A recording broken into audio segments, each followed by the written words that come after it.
Hello and welcome to the second reading of Tales from the Storm. This is the side story placed on the North American Final Fantasy XIV lodestone.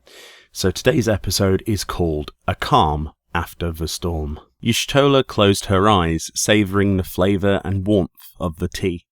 It had not been long since the great battle for Alamigo's liberation, but in this moment of blessed respite, it might as well have been an age. The patisserie's unassuming tables and chairs were arranged along one of Limsa Laminsa's coiling decks, offering patrons a fine view of the Rotano, eschewing the pomp and ceremony of Limsa's more lauded establishments. It was favoured amongst locals as a place for friends to spend a relaxing afternoon by the sea. To look at her casually sipping tea, contentment writ upon her face, none would have guessed the trials Y'shtola had recently overcome.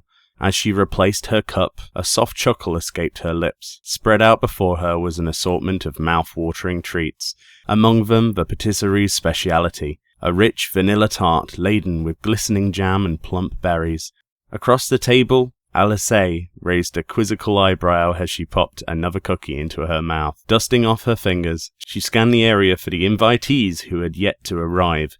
Her eyes settled upon a familiar figure bounding towards them. "Sorry I'm late," Lise exclaimed, breathless. Y'shtola waved away the apology. "Yours was a longer journey, and we started without you." With a happy sigh, Lise flopped into a chair. She was once more dressed in the clothing she had worn during her sojourn in the Far East. This was their first meeting since she had announced her decision to remain in Girabania, to aid in rebuilding her homeland, and it was as if a great weight had been lifted off of her shoulders. After placing her order with the attending waitress, she turned to regard her friends fondly. "Gods, it's good to see you." After a short pause, she continued. "Is this all of us?" "Kryl regrettably cannot attend," Y'shtola explained. "She is in the midst of an important survey and said that she would content herself with a delivery. As for the Warrior of Light..." Swallowing her cookie, Alice picked up where Y'shtola had trailed off, a hint of displeasure in her voice. "Oh, she's doubtless encouraged in some heroic endeavour or other. She knows the time and place, though, and gave me no reason to believe she wouldn't come." Lisa's smile was half amusement, half resignation. "The more things change, eh? She never could stay still for long." Taking this as an invitation, Alice gave vent to her frustration. "Isn't that the truth? If she's not cheating death with her fellow adventurers, you can be sure she's off helping the beast tribes, or collecting tombstones, or regaling the children of Idleshire with the tales of her exploits, or delivering something to someone. Honestly, I don't think she sleeps." Nonplussed by her sudden flash of emotion, Y'shtola and Lise glanced at one another before bursting out laughing. Alice glared at them, her face a picture of indignation. "Forgive us," said Y'shtola with a twinkle in her eye. "We are but impressed by how closely you follow your hero's every act." "What's that supposed to?" I simply asked her what manner of training she undertakes. For all the good it did me, none of it is anything I can reasonably emulate." "Well, I for one wholeheartedly approve of your choice of role model," said Lise, nodding sagely. "You too, Lise. If you want to talk about an interesting choice of role model, you should look no further than my brother." Bringing her fork to bear on her tart, Alice proceeded to recount her time in Yangsha. While Lisa's party travelled to the Azim Steppe in search of Lord Hien, Alice and Alphinaud had remained at the house of the Fierce. During that time, her bookish brother had helped to solve the Liberation Front's frequent shortages with a brand of wisdom that could only be described as useful. When I asked what had prompted him to turn his mind to practical matters, he told me he had met a man who taught him much and more of the road, and that he did not wish to seem idle should their paths chance to cross again. Naturally, he wouldn't say who this mystery man was, only that he saw him as a brother. As if I needed another brother to contend with.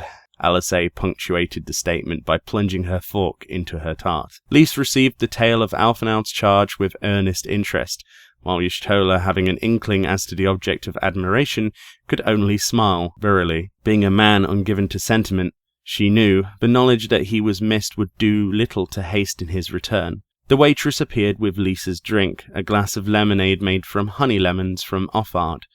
The first sip made her eyes light up, and she followed it with a longer draught. Seeing Lisa's enjoyment took Y'shtola back to her earliest days in Limsa Laminsa, when she was just beginning to discover the city-state's renowned gastronomic culture. For all the culinary knowledge stored in Charolian's vast libraries, nothing could replicate the experience of enjoying a delicacy in its native land. "So, how fare you, Lise?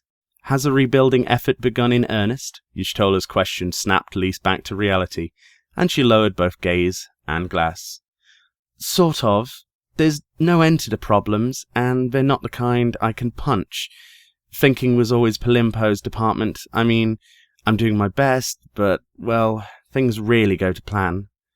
Absently, she ran a finger over the droplets on her glass. "I still catch myself wondering, what would father do? What would Ida say? Why am I not like them?" And I end up making myself depressed. Hearing her own words, Lise tutted, and fixed Y'shtola with a determined stare. "But I won't give up. Not after everything it took to get this far." Seeing the fire in Lisa's eyes, Y'shtola could not help but be reminded of Ida when she spoke of liberating her homeland all those years ago. How proud she would have been. Letting out a sigh, Alice placed a second slice of tart on Lisa's plate. "But I haven't finished it." "You need to keep up your strength," Y'shtola declared, in a tone that brooked no argument. "We all know that working hard makes you hungry, as does being serious, as does thinking in circles." Lisa's shoulders slumped. "Gods, I'm not that bad, am I?" Y'shtola settled the matter by serving her another slice. "Should you doubt yourself, do not hesitate to lean on those around you, upon us. You have more than memories of your family to call upon, Lise. Remember that." Thus reminded, Lise found her smile again. While attending the contents of a well-populated plate, Lise reported on the recent happenings in her life. "I've made a new friend," she began, through a mouthful of tart. "A boy about my age, who used to be in the resistance. He knows everything there is to know about Alamegan politics and history. All the stuff I'm hopeless with, basically. It's, actually thanks to him that I came here today. He helped me dig up some old records of mine I'd been searching for." She paused mid-chew, eyebrows furrowed. "But he has this queer habit of looking straight past me. I thought he might have a lazy eye at first, but no, he just won't meet my gaze. I don't know what to make of it, to be honest." "I expect he's daunted," Alice posted it. "And small wonder. You're a hero." Y'shtola rolled her eyes. Children, must I spell it out? "The boy is smitten with you." Lise greeted this revelation with a shower of crumbs and no small amount of coughing. "You're joking," she finally managed.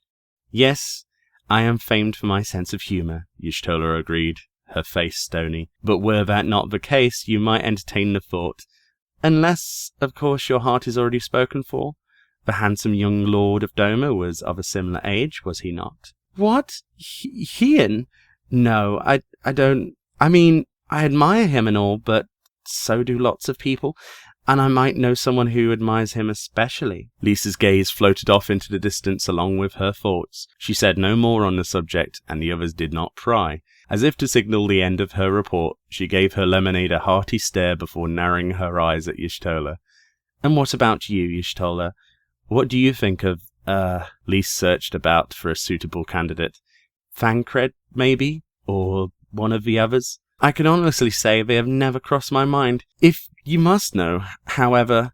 At that moment a memory came to her unbidden. She was convalescing at the Rising Stones after her disastrous encounter with Xenos, when her sister paid a visit. Though glad of her preservation, this latest brush with death had plainly come too soon after the livestream episode for Ymitra's liking, and she proceeded to rebuke her over the willful disregard she had shown for her own well-being. Her sister knew how dedicated she was to her chosen path, and would ordinarily have left it at a few stern words, but this time they burst forth as a torrent, knowing no cease until she sent Ymitra away, pleading weariness. It was then that her sister had wearily spoken the words. "Is it not past time you found someone? Strong you may be, but how much stronger might you prove with another at your side?" The words resounded in Y'shtola's mind as she drained her tea.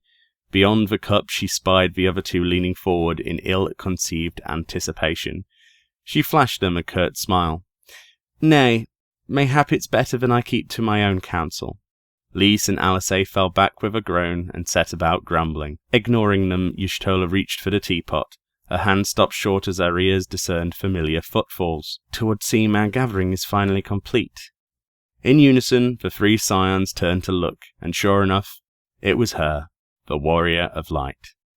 "So, shall we order more of everything?" The afternoon was yet young. And there you go. Thank you very much for watching. If you did find this entertaining in any way, please consider a subscription for more stuff like this. We do video guides on pretty much everything in Final Fantasy XIV, as well as some lore stuff that I'm trying to break in with these little story readings. So thanks very much for watching, and I'll see you next time.